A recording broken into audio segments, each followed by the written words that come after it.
So I've been working with Mags on place while I sit at the table. This is setup I have here. I put a mat over here for her place, and as I sit here. I've only been doing it today when I'm sitting down. I know we want to do place other times, but I know you're struggling with it at the dinner table, so that is what I'm like setting up here. I don't have food, but Mags, off. Thank you. And when I first put it down, she really struggled. I wish I had my camera because it would have been a good we worked through it pretty well, and it'd been a good thing to get, but I didn't have my phone out. So I'm gonna do it again. And I have a few little tips before I start.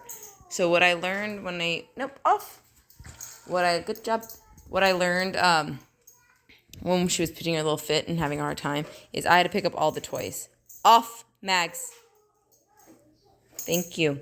I had to pick up all the toys. So all toys get picked up. Because I asked for her place. She went there, but then she got right back up, and I ignored her, waiting for her to make the choice to go there herself. And instead, she ran around playing with toys. So we don't want that. If I'm going to wait for her to choose a behavior, I don't want there to be other fun options because she's going to choose those other options. Sorry, Marty's in her kennel, and she's freaking out. Ignore that. Okay, so that's the first one. I pick up toys. Mags, off. Thank you. I pick up toys, so she doesn't have another option. Second thing is,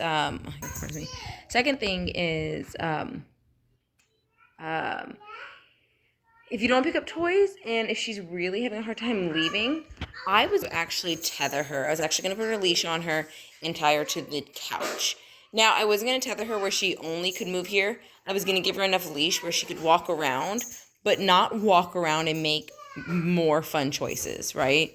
You don't want to be here? Fine. Lay over here. Don't get treats. I don't care. But you want to get treats and you want to do the right thing and work for what we're working for, you need to be on this mat. And giving her a limited space and limited choices to choose helps her make the right choice. I didn't have to end up doing that, so that was good. But just an idea, just a thought. Third thing, I think this might be the most important thing. Always end your session with you releasing her. So she was doing really, really well, and she was staying for a really long time, and I chose to wait until she was doing great, and then I got up and I said, okay, all done, and I let her go. So I will film you. Oh, I will film you. I will see if I can get a good, what is it called? Angle. On what we're doing.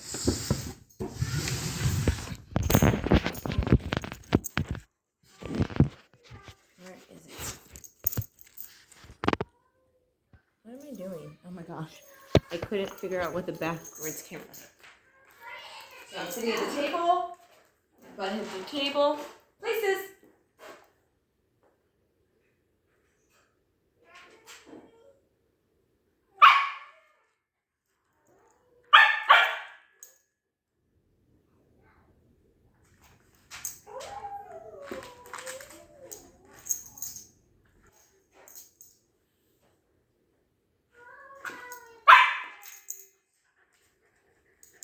Yes?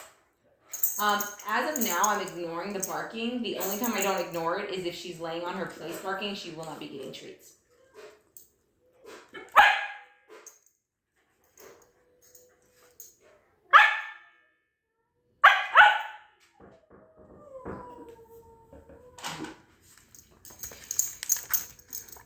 Okay, someone was at the door.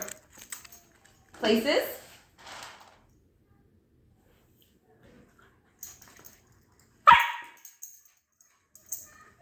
Yes.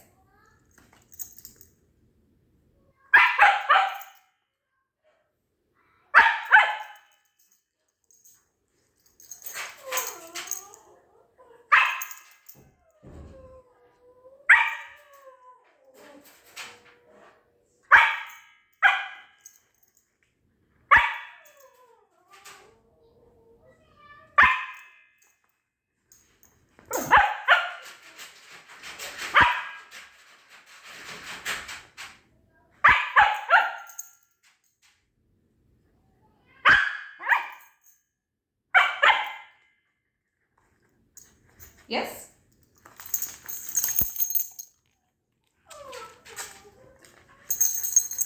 Yes? I'm really not good at throwing these.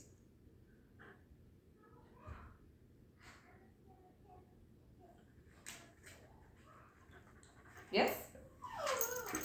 Yeah, throw it, but then I hit it. Yes? Why are you standing up?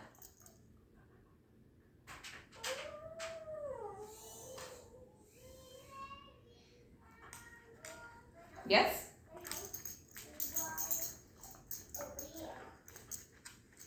Yes? She keeps standing up, so I'm just going to put him in her mouth for a second because I don't want her to keep doing that.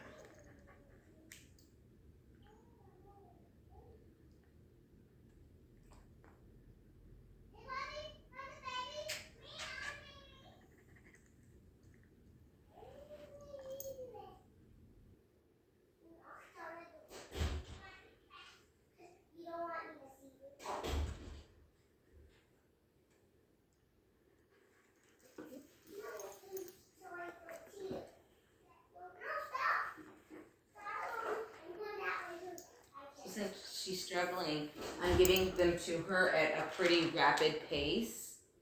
You know, the idea is obviously not to have her treat her at all, but especially we want her to go further back.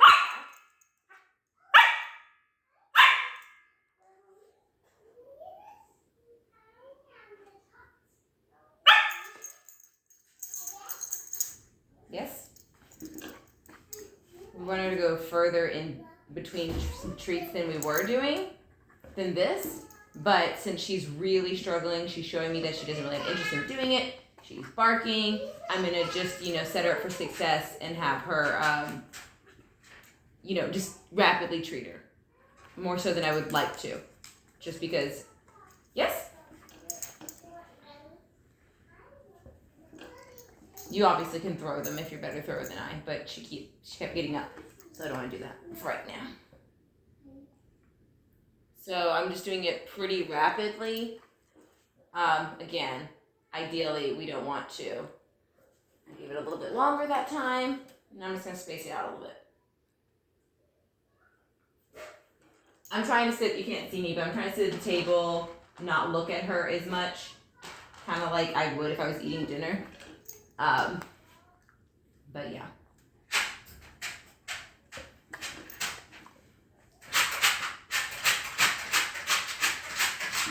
When there's distractions, I am giving her them quicker. That's another reason I'm doing it so quick in my house, because there's a lot of stuff going on, dogs scratching on kennels and kids yelling in the next room. But she's doing really good. I love when she settles her hips down, because that's more of a kind of permanent stay. If she chose right now to get up, I wouldn't ask for her to go back. I would wait for her to choose to go back. Again, if I want her to choose to go back, I want to make sure that the other choices in the house aren't more fun. But she's doing really good.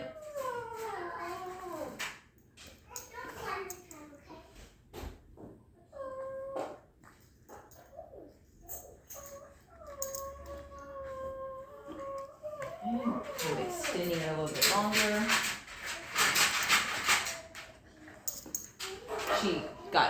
Marty is really making this difficult for her, and I feel bad because I really wish I put Marty somewhere quieter because she's doing so good, and then the second Marty gets louder, she loses her concentration.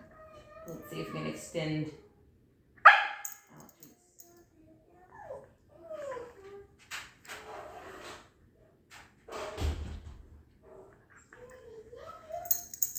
So if she does bark while she's in place, I want to wait a good chunk of time before I treat her so that she's not getting rewarded for the barking.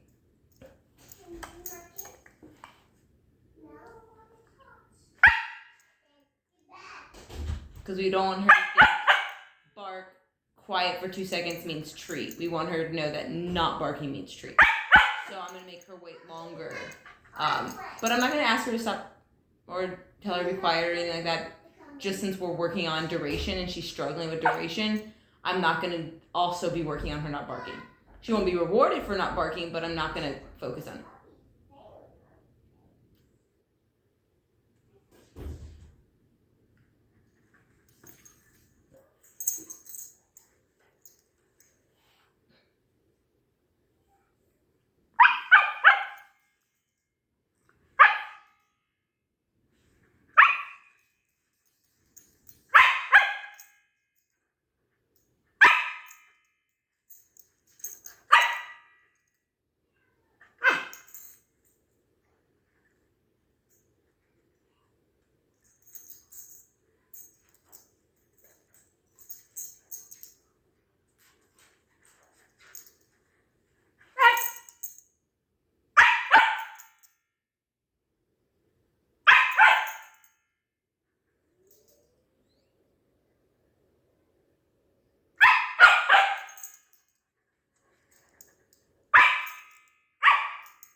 So while she does her little fits, I don't make eye contact with her.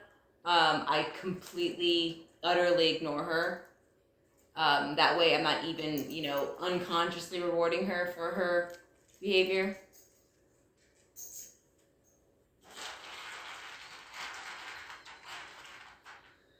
Okay, so she's gone off pretty far. I don't ask for her to come back, but if she does this more than twice, this is probably when I would leash her and tether her. That's a total option up to you, though. It's not necessary. It just makes it a little easier.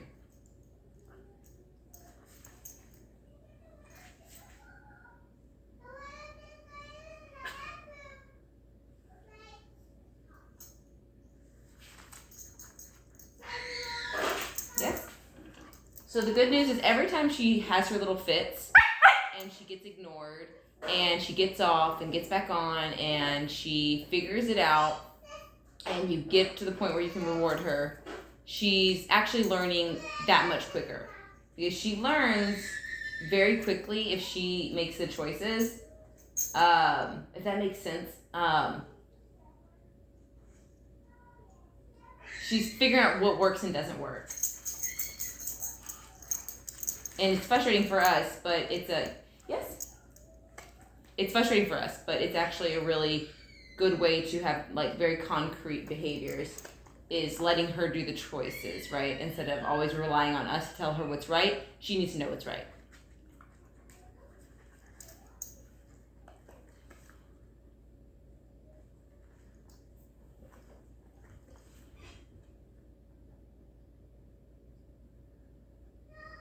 Again, I know you can't see me, but I am not looking at her the entire time she's doing this. I see her out of the corner of my eye.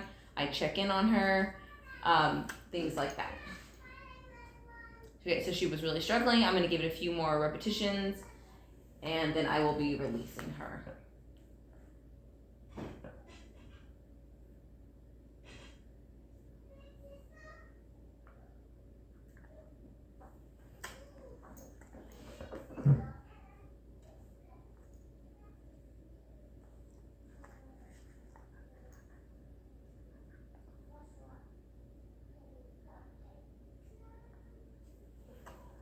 Another really great thing you could do is get her, pretty decent on this place work, and instead of treating her every time, you can actually give her like one of those like rawhide free bones, or like a long chew, like a meaty kind of bone. That way she has something to occupy her without you having to treat her the whole time. The only thing about that is if she gets up, it has to be taken away, or you have to use a tether to, limit the area that she could chew on that bone and to just the place mark, if that makes sense. She was about to bark, so I was gonna. And when she starts fidgeting and, see, I knew she was having a hard time. I should have released her when Leave it.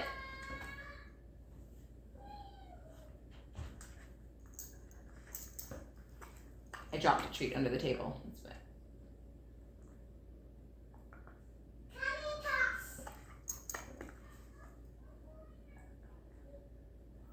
All done.